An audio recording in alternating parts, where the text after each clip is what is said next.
Hello everyone, welcome back to Sana Kishore log. ನಮ್ಮ ಹತ್ರ air oil ಕೂಡ ಸಿಗುತ್ತೆ ಅಂತ ಆಲ್ರೆಡಿ ಎಲ್ಲರಿಗೂ ಕೂಡ ಗೊತ್ತಿದೆ. ಎಲ್ಲರೂ ತೊಗೊಂಡು ಕೂಡ ಯೂಸ್ ಮಾಡ್ತಾ ಇದ್ದಾರೆ.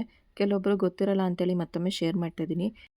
ಹಾಗೆಯೇ ಈ ಸಲ ನಾವು ಇನ್ನೂ ಕೆಲವೊಂದು ಐಟಮ್ಗಳನ್ನ ಈ ಒಂದು ಆಯಿಲಲ್ಲಿ ನಾವು ಸೇರಿಸಿ ಮತ್ತು ಇನ್ನೂ ಒಂದಷ್ಟು ಚೆನ್ನಾಗಿ ಬೇಗನೆ ಗ್ರೋತ್ ಆಗಲಿ ಅಂತೇಳಿ ಒಂದು ಏರ್ ಆಯಿಲ್ನ ನಾವು ಪ್ರಿಪೇರ್ ಮಾಡ್ತಾ ಇದ್ದೀವಿ. ಆಲ್ರೆಡಿ ಕಲಂಜಿ ಸೀಡ್ಸು, ಮೆಂತ್ಯ ಮತ್ತು ಅಗಸೆ ಬೀಜ ನಾವೇನೇನಾಗಿ ಮಾಡಿದ್ದೀವಿ ಅಂತ ಒಂದು ವೀಡಿಯೋದಲ್ಲಿ ನಾನು ಶೇರ್ ಮಾಡಿದ್ದೆ. ಒಂದು ಪೌಡರ್ ಥರ ಮಾಡ್ಕೋಬೇಕು. ಅಂದರೆ ಕರಿಬೇವಿನ ಸೊಪ್ಪು ಮತ್ತು ಕಲಂಜಿ ಸೀಡ್ಸು ಇದನ್ನೆಲ್ಲ ಹಾಕಿ ಒಂದು ಪೌಡರ್ ಹುರಿದು ಅದನ್ನು ಮಿಕ್ಸಿಗೆ ಹಾಕಿ ಒಂದು ಪೌಡರ್ ಥರ ಮಾಡಿಕೊಂಡು ಅದನ್ನು ಎಣ್ಣೆಗೆ ಹಾಕಿ ಕುದಿಸಿ, ಆ ಎಣ್ಣೆಗೆ ನಾವು ಸಾಸಿವೆ ಎಣ್ಣೆ ಮತ್ತು ಕ್ಯಾಸ್ಟ್ರೋಲ್ ಆಯಿಲು ಅಂದರೆ ಹರಳೆಣ್ಣೆನೂ ಕೂಡ ಹಾಕಿ ಈ ಒಂದು ಎಣ್ಣೆನ ನಾವು ಪ್ರಿಪೇರ್ ಮಾಡಿದ್ವಿ ಅಲ್ವಾ. ಹಾಗೆಯೇ ರೋಸ್ಮೆರಿ ಕೂಡ ನಾವು ಹಾಕಿದ್ವಿ. ಬಟ್ ಅದೇ ಎಣ್ಣೆಗೆ ಇನ್ನೂ ಕೆಲವೊಂದು ಐಟಮ್ಗಳನ್ನ ನಾವು ಹಾಕಿ ಒಂದು ಆಯಿಲ್ನ ನಾವು ಪ್ರಿಪೇರ್ ಮಾಡ್ತಾಯಿದ್ದೀವಿ. ನಾವಿವಾಗ ಜಾಸ್ತಿ ಕ್ವಾಂಟಿಟಿಲೇ ಮಾಡ್ತಾಯಿದ್ದೀವಿ. ಒಂದು 20 ಲೀಟ್ರ್ ಎಣ್ಣೆ ನಮಗೆ ಆರ್ಡರ್ ಬಂದಿರೋದು. ಆದ್ದರಿಂದ ನಾವು ಜಾಸ್ತಿ ಕ್ವಾಂಟಿಟಿಲಿ ಈ ಒಂದು ಏರ್ ಆಯಿಲ್ನ ಪ್ರಿಪೇರ್ ಮಾಡ್ತಾಯಿದ್ದೀವಿ. ಈ ಒಂದು ಏರ್ ಆಯಿಲು ತುಂಬಾ ಚೆನ್ನಾಗಿ ರಿಸಲ್ಟ್ ಕೊಟ್ಟಿದೆ. ತುಂಬ ಚೆನ್ನಾಗಿ ನಾವು ಯಾವುದೇ ಒಂದು ಪ್ರಾಡಕ್ಟ್ ಮಾಡಿದರೂ ಕೂಡ ಫಸ್ಟು ನಾವು ಟೆಸ್ಟ್ಗೆ ಅಂತ ಕೊಟ್ಬಿಟ್ಟು, ಅಂದರೆ ಕೆಲವೊಬ್ರಿಗೆ ಅದನ್ನು ಡೆಮೋ ಥರ ಕೊಟ್ಟು ಅದಕ್ಕೆ ರಿಸಲ್ಟ್ ಬಂದ ಮೇಲೇ ನಾವು ಅದನ್ನು ಸೇಲ್ ಮಾಡೋಕ್ಕೆ ಸ್ಟಾರ್ಟ್ ಮಾಡ್ತಾ ಇರೋದಲ್ವ. ಇದನ್ನು ಕೂಡ ಅಷ್ಟೇ ಹೊಸ್ದಾಗಿ ನಾವು ಏನೇನೋ ಹಾಕಿದ್ದೀವಿ ಅಲ್ವಾ, ಹೆಂಗಾಗುತ್ತೋ ಏನೋ ಅಂತೇಳಿ ಟೆಸ್ಟ್ಗೂ ಕೂಡ ಕೊಟ್ಟು ಅದು ಚೆನ್ನಾಗಿ ರಿಸಲ್ಟ್ ಬಂದಮೇಲೆ ಶೇರ್ ಮಾಡ್ತಾಯಿದ್ದೀನಿ ನೋಡಿ. ಅದು ಅಲ್ಲದೆ 250 ml ಕ್ವಾಂಟಿಟಿನ ನಾವು ಈ ಸಲ ಕೊಡ್ತಾಯಿದ್ದೀವಿ. ಏಕೆಂದರೆ ಲಾಸ್ಟ್ ಟೈಮ್ ನಾವು 150 mlನ ಕೊಟ್ಟಿದ್ವಿ. ಬಟ್ ಎಲ್ಲರೂ ಕೂಡ ಬೇಗನೆ ಖಾಲಿ ಆಗಿಬಿಡುತ್ತೆ. ಬೇಗ ಖಾಲಿ ಆದಷ್ಟು ನಾವು ತಿರ್ಗಾ ಬುಕ್ ಮಾಡ್ಕೋಬೇಕು. ಅದರ ಬದಲು ಸ್ವಲ್ಪ ಕ್ವಾಂಟಿಟಿನೇ ಜಾಸ್ತಿ ಮಾಡಿಬಿಡಿ. ನಮಗೆ ಏರ್ ಆಯಿಲ್ ಅಡ್ಜಸ್ಟ್ ಆಗಿದೆ, ಅದರಿಂದ ಕಾಸ್ಟ್ ಕೂಡ ಸ್ವಲ್ಪ ಜಾಸ್ತಿ ಮಾಡಿ, ಕ್ವಾಂಟಿಟಿ ಕೂಡ ಜಾಸ್ತಿ ಮಾಡಿ ಅಂತ ಹೇಳಿದ್ಮೇಲೆ ನಾವು 250 mlನ ಇವಾಗ ಕೊಡ್ತಾಯಿದ್ದೀವಿ.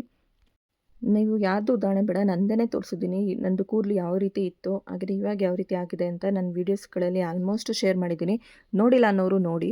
ತುಂಬ ಚೆನ್ನಾಗಿ ನಿಮ್ಮ ಹೇರ್ ಗ್ರೋತ್ ಆಗಬೇಕು, ಯಾವುದೇ ರೀತಿಯ ಡ್ಯಾಂಡ್ರಫ್ ಇರಬಾರ್ದು, ಹಾಗೆಯೇ ಏರ್ ಫಾಲ್ ಕಮ್ಮಿ ಆಗಬೇಕು, ಏರು ಕಪ್ಪಾಗಬೇಕು ಸ್ವಲ್ಪ ಅಂತ ಹೇಳಿದ್ರೆ ಈ ಒಂದು ಆಯಿಲ್ನ ನೀವು ಆರಾಮಾಗಿ ಯೂಸ್ ಮಾಡ್ಬೋದು. ನಾವು ಇದರಲ್ಲಿ ಕಲೋಂಜಿ ಸೀಡ್ಸು, ಒಂದು ಸ್ವಲ್ಪ ಕಾಫಿ ಪುಡಿ, ಹಾಗೆಯೇ ಒಂದು ಸ್ವಲ್ಪ ಅರಿಶಿನ ಪುಡಿ ಎಲ್ಲನೂ ಕೂಡ ನಾವು ಯೂಸ್ ಮಾಡಿದ್ದೀವಿ. ಹಾಗೆಯೇ ನಾವು ಇದಕ್ಕೆ ಬೆಟ್ಟದ ನೆಲ್ಲಿಕಾಯಿ ಮತ್ತು ಕರಿಬೇವಿನ ಸೊಪ್ಪು ಮತ್ತು ಮೆಹಂದಿ ಸೊಪ್ಪು ಕೂಡ ನಾವು ಆ್ಯಡ್ ಮಾಡ್ತಾಯಿದ್ದೀವಿ. ಈ ರೀತಿ ಚೆನ್ನಾಗಿ ಅದನ್ನು ಕುಟ್ಟಿ, ಆಮೇಲೆ ದಾಸವಾಳದ ಎಲೆ ಆಗಿರ್ಬೋದು, ಹಾಗೆಯೇ ಒಂದು ಸ್ವಲ್ಪ ತುಳಸಿ ಮತ್ತು ತಂಗಡಿ ಹೂವು ಅಂದರೆ ಆವಾರಂ ಹೂವನ್ನು ಕೂಡ ಯೂಸ್ ಮಾಡಿದ್ದೀವಿ. ಹಾಗೆಯೇ ಭೃಂಗರಾಜ್ ಅಂತೂ ನಾವು ಅದನ್ನು ಒಣಗಿಸಿ ಯೂಸ್ ಮಾಡ್ತಾಯಿದ್ದೀವಿ. ಭೃಂಗರಾಜ್ ಅಂತೂ ತುಂಬಾ ಒಳ್ಳೆಯದು ಹೇರ್ಗೆ ಅಂತ ಗೊತ್ತು. ಹಾಗೆಯೇ ಕಪ್ಪು ಜೀರಿಗೆ ಅಂತ ಬರುತ್ತೆ, ಇದೇ ಬೇರೆ ಥರ ಜೀರಿಗೆ, ಅದನ್ನು ಕೂಡ ಯೂಸ್ ಮಾಡಿದ್ದೀವಿ. ಹಾಗೆಯೇ ಆವಾರಂ ಹೂವು ಅಂತ ಎಲ್ಲರಿಗೂ ಕೂಡ ಗೊತ್ತಿದೆ. ನಾವು ಅದರಲ್ಲೇ ಸೋಪ್ ಕೂಡ ತಯಾರು ಮಾಡ್ತಾಯಿದ್ದೀವಿ. ಇದನ್ನು ಏರ್ಗೂ ಕೂಡ ಉಪಯೋಗಿಸ್ಬೋದು. ತುಂಬ ಚೆನ್ನಾಗಿ ಏರ್ ಗ್ರೋತ್ ಆಗುತ್ತೆ. ಅದರಿಂದ ಅದನ್ನು ಕೂಡ ನಾವು ಹಾಕಿದ್ದೀವಿ. ಹಾಗೆಯೇ ಮೆಂತ್ಯ ಅದೆಲ್ಲ ಹಾಕಿ ನಾವು ಮಾಡಿರೋದು ಅಂತ ಆಲ್ಮೋಸ್ಟ್ ತೋರಿಸಿದ್ದೀನಿ ಅಲ್ವಾ. ಈಗ ಪ್ರತಿಯೊಂದನ್ನು ಕೂಡ ಹಂಗೇ ಹಾಕ್ಬಿಟ್ರೆ ಅದು ಅಷ್ಟೊಂದು ರಸ ಬಿಡೋಲ್ಲ ಅಂತೇಳಿ ಕೂಟಾಲಿ ಅದನ್ನು ಚೆನ್ನಾಗಿ ಕುಟ್ಟಿ ಅದನ್ನು ಒಂದು ಪೇಸ್ಟ್ ಥರ ಮಾಡಿಕೊಂಡು ನಾವು ಅದನ್ನು ಹಾಕಿ ಎಣ್ಣೆಗೆ ಚೆನ್ನಾಗಿ ಕುದಿಸಿ ಒಂದು ಎಣ್ಣೆನ ಪ್ರಿಪೇರ್ ಮಾಡಿರೋದು. ತುಂಬಾ ಚೆನ್ನಾಗಿ ಏರ್ ಗ್ರೋತ್ ಆಗಬೇಕು ಅಂತ ಅನ್ನೋರು ಈ ಒಂದು ಆಯಿಲ್ನ ನೀವು ತೊಗೋಬೋದು. ನೋಡಿ, ಪ್ರತಿಯೊಂದು ಪದಾರ್ಥನೂ ಕೂಡ ಈ ಥರ ಕೂಟಾನಿಲಿ ನಾವು ಕುಟ್ಟಿ ಈ ಒಂದು ಆಯಿಲ್ನ ನಾವು ಪ್ರಿಪೇರ್ ಮಾಡಿದ್ದೀವಿ.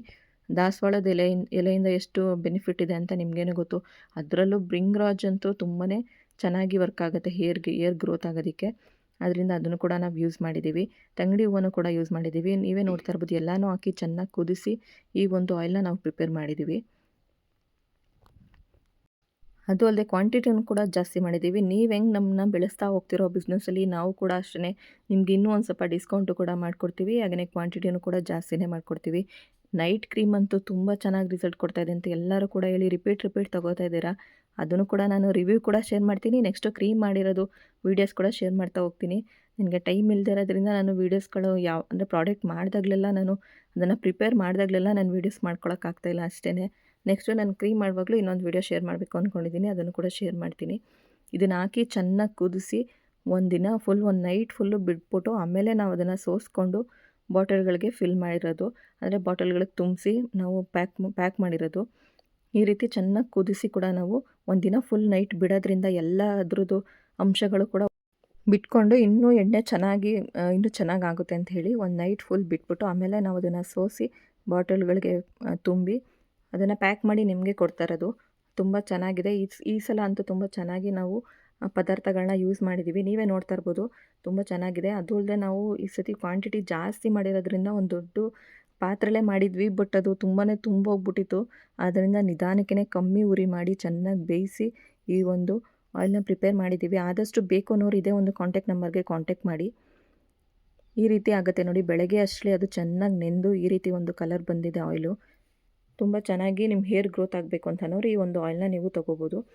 ಹಾಗೆಯೇ ಫೇರ್ನೆಸ್ ಕ್ರೀಮ್ ಅಂತಲೂ ಕೂಡ ಹೇಳಿದ್ದೀನಿ. ಅದನ್ನು ಕೂಡ ನಾನು ಇದೇ ಥರನೇ ವೀಡಿಯೋಸ್ಗಳನ್ನ ಶೇರ್ ಮಾಡ್ತಾ ಹೋಗ್ತೀನಿ. ಪ್ರತಿಯೊಂದು ವೀಡಿಯೋದಲ್ಲಿ ನಾನು ಏನೇನು ಪ್ರಾಡಕ್ಟ್ ಮಾಡಿರ್ತೀನೋ ಅದ್ರ ಬಗ್ಗೆ ಹೇಳ್ತಾ ಹೋಗ್ತೀನಿ. ಏನಕ್ಕೆ ರೀಸನ್ ಅಂದರೆ ಹೊಸ್ದಾಗಿ ನನ್ನ ಚಾನಲ್ ಯಾರ್ಯಾರು ನೋಡ್ತಾರೋ ಅವ್ರಿಗೂ ಕೂಡ ಗೊತ್ತಾಗಲಿ ಅಂತ ಅಷ್ಟೇ. ಈ ರೀತಿ ನೋಡಿ ಬೆಳಗ್ಗೆಗೆ ನಾವು ಅದನ್ನು ತೆಗೆದು ಅಂದರೆ ಅದನ್ನು ಸೋಸ್ಕೊಂಡು ಅದರಲ್ಲಿ ಇರೋಂಥ ಪದಾರ್ಥ ಎಲ್ಲ ತೆಗೆದಾದ್ಮೇಲೆ ಈ ರೀತಿ 250 ml ಇರೋಂಥ ಒಂದು ಬಾಟಲ್ಗೆ ನಾವು ಈ ಒಂದು ಆಯಿಲ್ನ ಫಿಲ್ ಮಾಡಿ ಪ್ಯಾಕ್ ಮಾಡ್ತಾಯಿದ್ವಿ. ಅದರಲ್ಲಿ ಒಂದು ಲಾವಂಚ ಬೇರು ಕೂಡ ಹಾಕಿದ್ದೀನಿ. ಅದ್ರದ್ದು ರಸ ಕೂಡ ಬಿಟ್ಕೊಳ್ಳಿ ಅಂತ, ತುಂಬ ಚೆನ್ನಾಗಿ ವರ್ಕ್ ಆಗುತ್ತೆ ಅಂತ. ಈ ರೀತಿ ಒಂದು ಆಯಿಲ್ನ ನಾವು ಪ್ರಿಪೇರ್ ಮಾಡಿದ್ದೀವಿ. ನಿಮಗೆ ಏರ್ ಗ್ರೋತ್ ಆಗಬೇಕು ಅಥವಾ ಏರ್ ಫಾಲ್ ಆಗ್ತಿದೆ ಅಂತ ಅನ್ನೋರು ಕೂಡ ಯೂಸ್ ಮಾಡ್ಬೋದು. ಡ್ಯಾಂಡ್ರಫ್ ಆಗ್ತಿದೆ ಅನ್ನೋರು ಕೂಡ ಯೂಸ್ ಮಾಡ್ಬೋದು. ಬೇಕು ಅನ್ನೋರು ಆದಷ್ಟು ಕಾಂಟ್ಯಾಕ್ಟ್ ಮಾಡಿ. ಹಾಗೆಯೇ ನಮ್ಮ ಹತ್ರ ಹೋಮ್ ಮೇಡ್ ಲಿಪ್ ಬಾಮ್ ಕೂಡ ರೆಡಿಯಾಗಿದೆ. ಬೇಕು ಅನ್ನೋರು ಅದನ್ನು ಕೂಡ ಕಾಂಟ್ಯಾಕ್ಟ್ ಮಾಡಿ. ಅದು ಕೂಡ ರೆಡಿ ಇದೆ. ಅದನ್ನು ಮಾಡುವಾಗ ವೀಡಿಯೋ ತೊಗೋಬೇಕಾಗಿತ್ತು, ತೊಗೊಂಡಿಲ್ಲ, ಸ್ವಲ್ಪ ಅರ್ಜೆಂಟ್ ಇದ್ವಿ ಅಂತ. ನೆಕ್ಸ್ಟ್ ವೀಡಿಯೋದಲ್ಲಿ ನಾನು ಲಿಪ್ ಬಾಮ್ ಮಾಡೋದು ಕೂಡ ನಾನು ವೀಡಿಯೋ ಶೇರ್ ಮಾಡ್ತೀನಿ. ಬೇಕು ಅನ್ನೋರು ನಮಗೆ ನಂಬಿಕೆ ಇದೆ ಅನ್ನೋರು ನೀವು ತೊಗೋಬೋದು ಅಂತೇಳಿ ಎಂಡ್ ಮಾಡ್ತಾಯಿದ್ದೀನಿ. ಈ ಒಂದು ಲಾಗ್ ನಿಮಗೆ ಇಷ್ಟ ಆಯಿತು ಅನ್ನೋರು ಒಂದು ಲೈಕ್ ಕೊಟ್ಟು ಸಪೋರ್ಟ್ ಮಾಡಿ. ಹಾಗೆ ಸಬ್ಸ್ಕ್ರೈಬ್ ಮಾಡಿಲ್ಲ ಅನ್ನೋರು ಕೂಡ ಮಾಡಿ ಅಂತೇಳಿ ಎಂಡ್ ಮಾಡ್ತಾಯಿದ್ದೀನಿ. Thank you.